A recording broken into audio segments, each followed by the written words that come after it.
les exigences de Dieu pour hériter la vie éternelle sont inatteignables par nous-mêmes. Mais seul Jésus nous permet de les atteindre, ces exigences de sainteté, de pureté, etc. Et c'est lui qui se substitue, Jésus-Christ, donc se substitue à nous. Et Dieu nous voit comme au travers de Jésus-Christ.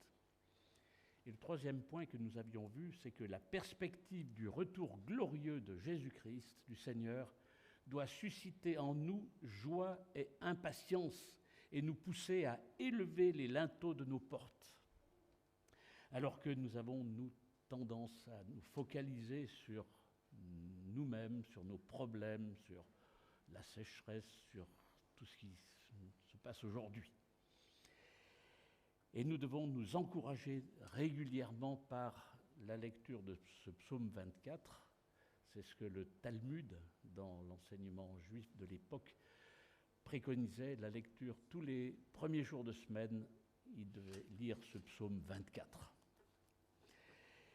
Aujourd'hui, nous allons passer dans le Nouveau Testament avec un texte dans l'Évangile de Marc, chapitre 1, les versets 14 à 20. Mais avant de lire le texte, c'est bien quelques mots sur les évangiles. Donc, sous sa quadruple forme, le recueil des évangiles s'adresse d'abord aux Juifs, comme les adeptes de la religion qui annoncent le royaume de Dieu sur la terre. Les évangiles s'adressent aussi aux non-juifs, les gentils, comme nous.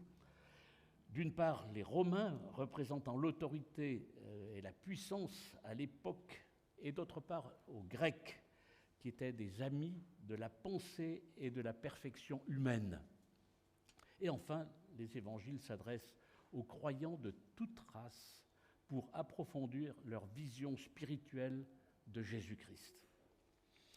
Et à titre indicatif et de manière peut-être un peu simplificatrice, certains donnent un titre à chacun des évangiles en soulignant un aspect de Jésus. Ainsi, Matthieu présente Jésus comme plutôt un roi, Marc le présente plutôt comme un serviteur, Luc comme un homme, l'homme idéal, et Jean comme le Fils de Dieu.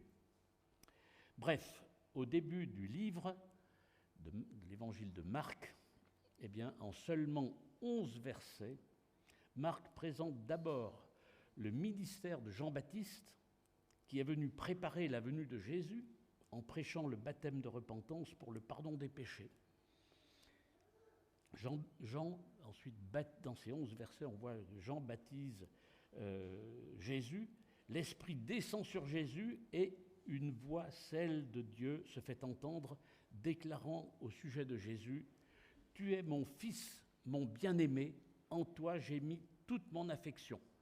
On est tout de suite fixé sur la prééminence de Jésus-Christ et sa divinité en tant que Fils de Dieu. Ensuite, les versets 12 et 13 de cet évangile de Marc, chapitre 1, évoquent la tentation de Jésus dans le désert, mais sans rentrer dans les détails, comme le font Matthieu et Luc. Puis, avec la seule transition marquée par l'arrestation de Jean-Baptiste, que là encore Marc ne détaille pas, contrairement à Matthieu, on voit ça dans Matthieu 14, 3, nous arrivons très rapidement aux versets 14 et 15, à la prédication de l'Évangile. Et c'est le texte que nous allons commencer à lire avec les versets 14 et 15, que je vous invite à écouter. Lorsque Jean eut été arrêté, Jésus se rendit en Galilée. Il y prêcha la bonne nouvelle qui vient de Dieu. Il disait « Le temps est accompli, le règne de Dieu est proche, changez et croyez à la bonne nouvelle. » On peut parfois s'interroger sur le contenu de nos messages d'annonce de l'Évangile. Que dire à nos enfants, que dire à nos voisins, à nos collègues pour leur annoncer l'Évangile? Eh bien là, nous avons une réponse à cette question directement par l'Évangile, au travers des actes et au travers des paroles mêmes de Jésus. Donc, ça vaut le coup de se pencher sur ce texte Il s'agit en fait surtout ici d'un sommaire de cette prédication, à savoir, c'est ce que dit Jésus au verset 15, il dit « Le temps est accompli », premièrement. Deuxièmement, le royaume de Dieu est proche. Et troisièmement, repentez-vous, c'est-à-dire changez, et croyez à la bonne nouvelle. Voilà le message, le programme posé par Jésus. Il ne s'agit plus de tergiverser. Et voyons un peu maintenant de plus près ce programme, en quoi il consiste. Premièrement, Jésus dit que le temps est accompli. Il s'agit de tout ce temps de préparation du salut qu'apporte aujourd'hui Jésus-Christ. C'est l'aboutissement de tout l'Ancien Testament. Jésus, qui est annoncé depuis la Genèse, puis par les prophètes comme Michée, Ésaïe et d'autres, oui, Jésus est enfin là, à pied d'œuvre, pour accomplir toutes ces prophéties sur le Messie tant attendu. Le temps est accompli, le moment est venu. Jésus en prend acte et il en informe clairement ce peuple et il nous en informe nous-mêmes aussi clairement aujourd'hui. Le deuxième point que Jésus mentionne, c'est que le royaume de Dieu est proche. Le royaume de Dieu est proche. C'est une très bonne nouvelle, une nouvelle concrète. C'est pour très bientôt. Vous avez attendu pendant des siècles, en particulier le peuple d'Israël, attendu. Vous avez cheminé, vous vous êtes égaré, vous vous êtes détourné de Dieu. Vous n'avez voulu en faire qu'à votre tête. Soit, mais maintenant, le royaume de Dieu est proche. Il ne s'agit pas là du règne souverain de Dieu sur le monde que Dieu a toujours exercé, mais de l'irruption du règne de Dieu qui délivrera la création de tout mal et qui instaurera le royaume promis dans l'Ancien Testament, par exemple en Ésaïe 11, où il est question d'une terre recréée où la justice habitera. Un rameau poussera sur le tronc d'Isaïe. Le loup vivra avec l'agneau. Vous avez tous, et la terre sera remplie de la connaissance de l'Éternel. Vous connaissez ce texte de l'Ancien Testament. Et cela recoupe aussi ce que nous avons vu dimanche passé au travers du psaume 24. La suite des évangiles et du Nouveau Testament nous montre que l'irruption du royaume des cieux se fait par étapes. Et en particulier par Jésus lui-même tout d'abord, en Matthieu 12, verset 28. « Mais si c'est par l'Esprit de Dieu que je chasse les démons, alors de toute évidence, le royaume de Dieu est venu jusqu'à vous. » Une première, la venue de Jésus déjà qui est là face à ces personnes qui ont vu chasser les démons. En Luc 12, 17, versets 20 et 21, on voit aussi qu'un jour, les pharisiens lui demandèrent quand arriverait le royaume de Dieu. Jésus leur répondit, le royaume de Dieu ne viendra pas de façon visible. On ne dira pas, venez, il est ici ou il est là, car, notez-le bien, le royaume de Dieu est parmi vous. Jésus est parmi vous, Jésus était devant eux. Il incarne déjà le royaume de Dieu. Ensuite, on voit que par l'Esprit Saint, à la Pentecôte, lors de la formation d'un peuple du royaume, en acte 2, le royaume se manifeste encore. Et finalement, le royaume se manifestera complètement et de manière finale au retour du Seigneur. Et là, je vous invite à lire les chapitres 21 et 22 du livre de l'Apocalypse. Et après ce rappel sur la proximité du royaume de Dieu, Jésus proclame cet appel solennel qui est absolument essentiel et qui est très précis et qui doit nous préoccuper quand nous parlons de l'Évangile. Voilà ce qu'il dit, repentez-vous, changez et croyez à la bonne nouvelle. Voilà le message central de l'évangélisation, de l'Évangile. C'est le cœur du message de l'Évangile. D'abord, la repentance. Puis, en même temps, la croyance en la bonne nouvelle du salut. Si l'on croit seulement au salut et qu'on oublie le passage par la repentance, ça ne marche pas. Et nous avons là un résumé de toute prédication fidèle depuis l'époque de Noé jusqu'à nos jours. Convertissez-vous, repentez-vous, vise un changement profond de perspective, d'orientation, aussi bien au niveau des attitudes que du comportement. Les témoignages que l'on entend souvent lors des baptêmes illustrent bien ces changements profonds de perspective. Croyez la bonne nouvelle, nous dit Jésus. Repentez-vous et croyez. L'exigence de la foi est fondamentale dans l'enseignement de Jésus. Mais en plus, on ne croit pas en n'importe quoi, en n'importe qui, mais on est appelé par Jésus à croire à la bonne nouvelle. Il pourrait y avoir des nouvelles qui ne sont pas forcément très bonnes. Et cette nouvelle, elle est bonne. Elle n'est pas triste, elle n'est pas paralysante, elle n'est pas angoissante, elle est bonne, elle est libératrice. Eh bien, chers amis, ce message en 3 points de Jésus est encore et toujours d'actualité aujourd'hui. Nous ne devons ni l'oublier, ni l'atténuer, ni même le taire. Notre mission, c'est de le partager, de le diffuser, de le vivre. Tellement souvent, nous pouvons nous laisser entraîner par les événements, par les occupations en soi, certes très utiles et même nécessaires, et nous pouvons en arriver à différer la proclamation de ce message, à le mettre dans la catégorie des choses à voir plus tard, quand il y aura de meilleures conditions, quand on aura un peu plus de temps. Mais, chers amis, Marc, par sa concision et son sens aigu d'aller à l'essentiel, nous ramène à cet essentiel et nous pousse à considérer plus que jamais ce programme d'annonce de l'Évangile, comme il vient de nous le dire là, comme Jésus nous l'a montré, comme prioritaire. C'est une priorité. Et quand je regarde un peu en arrière, quand est-ce que pour la dernière fois j'ai annoncé clairement et précisément ce message à mon voisin, à mon collègue de travail, à ceux de ma famille qui ne sont pas encore chrétiens. Et là, je peux rougir, peut-être que vous aussi. Parler de la repentance à son voisin, cela veut dire que je dois d'abord lui faire comprendre qu'il est un pécheur.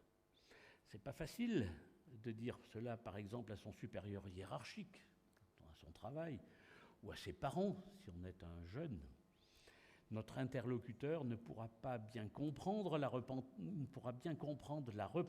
que quand il aura intégré le fait que Dieu, lui, est sans péché, qu'il est saint. Que quand il aura compris que ce péché est un obstacle entre Dieu et nous. Ce n'est peut-être pas immédiat à comprendre, mais nous pouvons prendre le temps d'expliquer avec des exemples tirés de la Bible qui montrent la gravité du péché. Et là, je pense à l'exemple de David que je cite souvent, je l'ai peut-être mentionné dimanche passé, je ne me souviens plus, qui est donc avec son double péché d'adultère et de criminel. Mais David, suite à l'interpellation et à l'exhortation du prophète Nathan, a compris la gravité de sa faute et il est revenu à Dieu. Et je vous invite à écouter la lecture du début du psaume 51, justement qui traite de cette repentance. Au chef de chœur, un psaume de David, qu'il composa lorsque le prophète Nathan vint chez lui après qu'il eut péché avec Bathsheba. Et voilà ce que dit David. « Aie pitié de moi, ô Dieu, toi qui es bon. Efface mes torts. Tu es si compatissant. Lave-moi de mon péché. Purifie-moi de ma faute, car je reconnais mes torts. La pensée de mon péché me poursuit sans cesse. Contre toi seul j'ai péché. J'ai commis ce qui est mal à tes yeux. Voilà pourquoi tu es juste quand tu émets ta sentence, tu es irréprochable quand tu rends ton jugement. Je suis depuis ma naissance marqué du péché.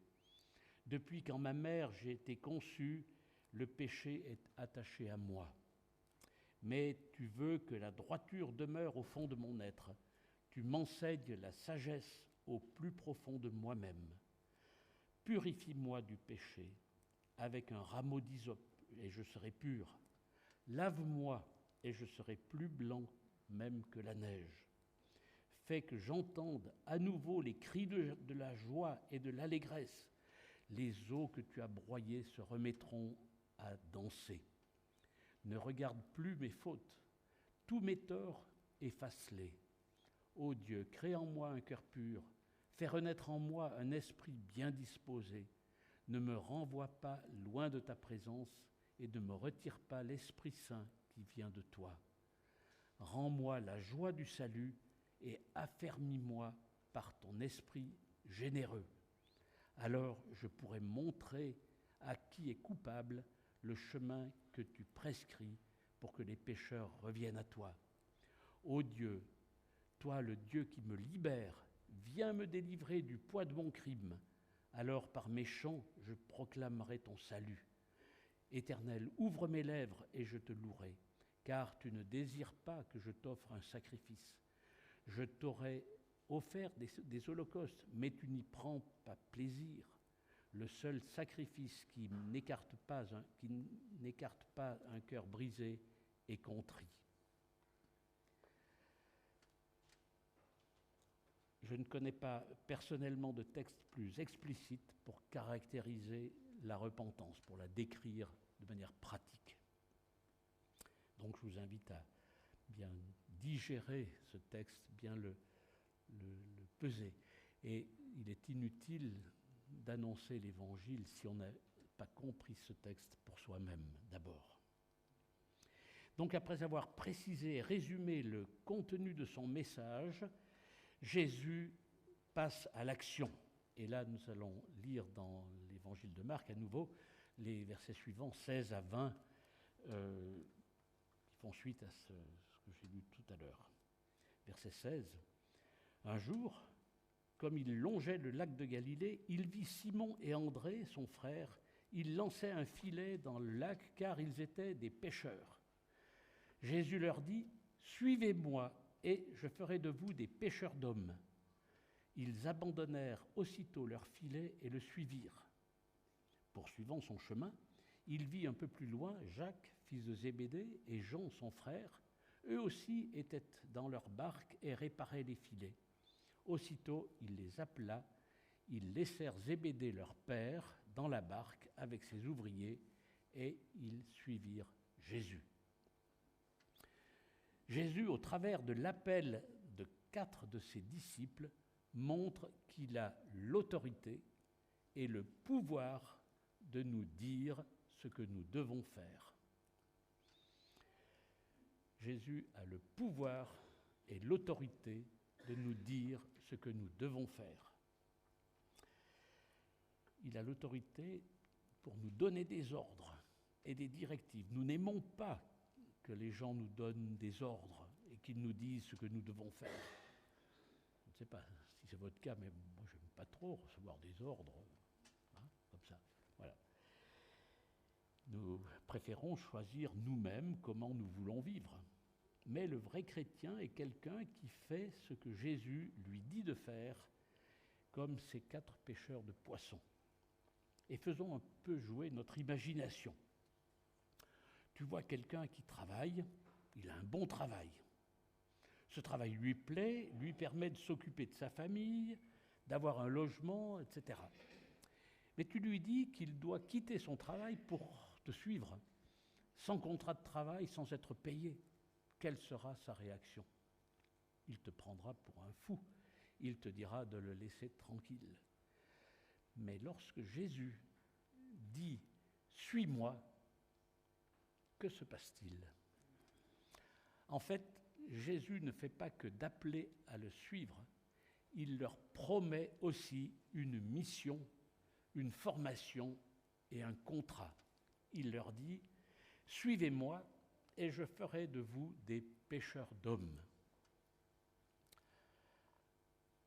Alors que font Simon et André lorsque Jésus leur dit de le suivre avec la promesse de faire d'eux des pêcheurs d'hommes? Eh bien, ils ne discutent pas. Ils ne disent pas qu'ils voudraient d'abord voir ce qu'en pense leur famille, leur épouse, leurs enfants, etc. Ils le suivent tout de suite. Et il y a un mot très important, il y a aussitôt, ils abandonnèrent leur filet, ils suivirent Jésus. Ils quittent aussi donc leur famille, leur travail. Ils ne travailleront plus comme pêcheurs, désormais ils feront ce que Jésus veut pour eux, à savoir qu'ils deviennent des pêcheurs d'hommes. Maintenant, que font Jacques et Jean lorsque Jésus les appelle? Eh bien, notez que Marc ne donne pas de détails sur ce que Jésus a dit en appelant Jacques et Jean. Marc dit simplement que aussitôt Jésus les appela. On peut penser que, comme pour Simon et André, il a dû leur dire « Suivez-moi et je vous ferai pêcheurs d'hommes ». Comme Simon et André, sur le champ, ils laissèrent leur père dans la barque. Ils sont durs, ils laissent leur père, qui était peut-être un peu âgé, mais ils les laissent avec les autres ouvriers et ils suivent Jésus. Incroyable, inimaginable. Qui oserait aujourd'hui agir de la sorte avec son père? Qu'est-ce qui rend ces aussitôt possible? Qu'est-ce qui fait que si c'était moi qui avais appelé ces pêcheurs, ils ne m'auraient pas même écouté, alors que sur un appel de quelques mots par Jésus, ils ont tout abandonné et ils l'ont suivi? Eh bien, la raison, elle est évidente, c'est que moi, je ne suis pas Jésus.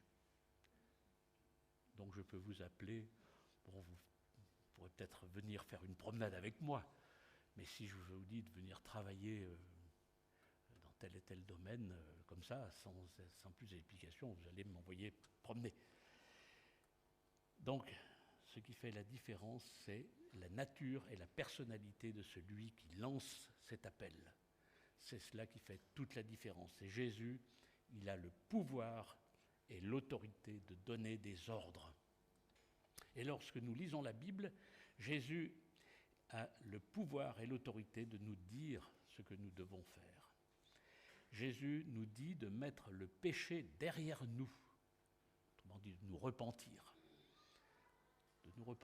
Il nous dit aussi que nous pouvons commencer une nouvelle vie en obéissant à ses ordres. Et il nous dit « Suivez-moi ». Et quelle est la réponse à cet appel que je donne à le suivre? Une question que je vous laisse, si vous n'avez pas encore répondu à cet appel de suivre Jésus, il vous le dit ce matin. Et c'est à vous, votre responsabilité, d'y répondre clairement. Alors, parlons un peu maintenant de ce « devenez des pêcheurs d'hommes » du verset 17. Des pêcheurs d'hommes, j'ai jamais vu quelqu'un avec une canne à pêche en train de ramener un homme au rivage, sauf peut-être les sauveteurs en mer. Jésus choisit et appelle ces 4 hommes en vue d'un travail bien précis. Autrefois, ils attrapaient des poissons, maintenant ils vont être formés pour amener à Christ des hommes. Jésus leur apprendra comment annoncer aux hommes la bonne nouvelle. En annonçant la bonne nouvelle de Jésus, ils prendront des hommes dans le filet du royaume. Jésus leur apprendra à devenir des prédicateurs comme lui-même. Mais tout le monde ne quitte pas son travail pour le suivre, et Jésus ne nous appelle pas tous à devenir des prédicateurs. Ceci étant, il n'y a pas de travail plus important que celui d'annoncer aux hommes la bonne nouvelle. Jésus ne te demandera peut-être pas de quitter ton travail. Il ne fera peut-être pas de toi un prédicateur professionnel de l'Évangile, mais il veut que tous les chrétiens aillent à la pêche des hommes. Et Jésus veut que toi aussi, tu aides les personnes autour de toi à connaître Jésus et à le laisser régner sur leur vie. Dans notre texte, les 4 hommes font le grand saut de la foi. Ils croient que cet appel peut engager leur carrière, leur confort, leur réputation. Bien sûr, on pense aux missionnaires et à tous ceux qui ont obéi pour une vie totalement consacrée. Mais cet appel concerne tous ceux qui entendent la voix de Jésus les appeler à aimer comme lui-même nous a aimés. Tout le monde n'est peut-être pas appelé à quitter matériellement sa maison et son métier, ou ses parents, etc. Mais nous sommes tous appelés à quitter tout ce qui, dans notre façon de penser et d'agir quotidiennement, ne correspond pas à ce que Jésus propose, à savoir une vie fondée sur l'amour, sur le partage, une vie dans la lumière. Pense à des personnes que tu connais et qui ne comprennent pas ces choses. Demande à Dieu de t'aider à leur annoncer la bonne nouvelle de Jésus. Et la conclusion, eh bien, le premier point, c'est que notre feuille de route à nous aujourd'hui, eh bien, elle est claire. Il y a urgence, il s'agit de se repentir et de croire en la bonne nouvelle. C'est Jésus qui le dit, c'est pas moi. La repentance et la foi sont strictement nécessaires pour accéder à la vie éternelle. Donc notre feuille de route est claire. Le deuxième point, c'est que Jésus a le pouvoir et l'autorité de nous dire ce que nous devons faire. Nous sommes encouragés à accepter cette autorité de Jésus sur nos vies. Autorité qui se manifeste par sa parole, la Bible. Et j'étais très encouragé avec tous les textes qui ont pu être lus ce matin avant la prédication, lors de la présidence. Eh bien, autorité donc par sa parole, la Bible, et aussi par son esprit dans nos cœurs, qui parle à nos cœurs. L'esprit parle à nos cœurs, donc de la part de Dieu. Acceptons-nous cette autorité de la parole dans nos vies? Pas toujours facile, mais nous sommes invités à l'accepter. Acceptons-nous aussi que quand Jésus nous appelle, il a aussi un plan de formation pour notre vie. Il ne nous appelle pas comme ça. Il a tout un parcours pour ceux qui étaient en entreprise, qui sont en entreprise. Vous avez certainement des plans de formation. Eh bien, Jésus a un plan de formation pour chacun de nous. Et troisième point, c'est que toute notre vie, que ce soit du matériel, notre vie spirituelle, etc., doit être orientée et centrée sur la propagation du message central de l'Évangile. Repentez-vous et croyez. Message que nous devons propager nous-mêmes sur notre lieu de vie. Message que nous pouvons contribuer à transmettre au loin par d'autres, comme par exemple les missionnaires, que nous pouvons soutenir. Et que Dieu donc nous aide et nous bénisse dans la mise en œuvre de tout ce magnifique programme pour notre vie. Confions-nous en lui, il est vivant aujourd'hui et il, comme on l'a vu dimanche passé, il revient bientôt. Amen.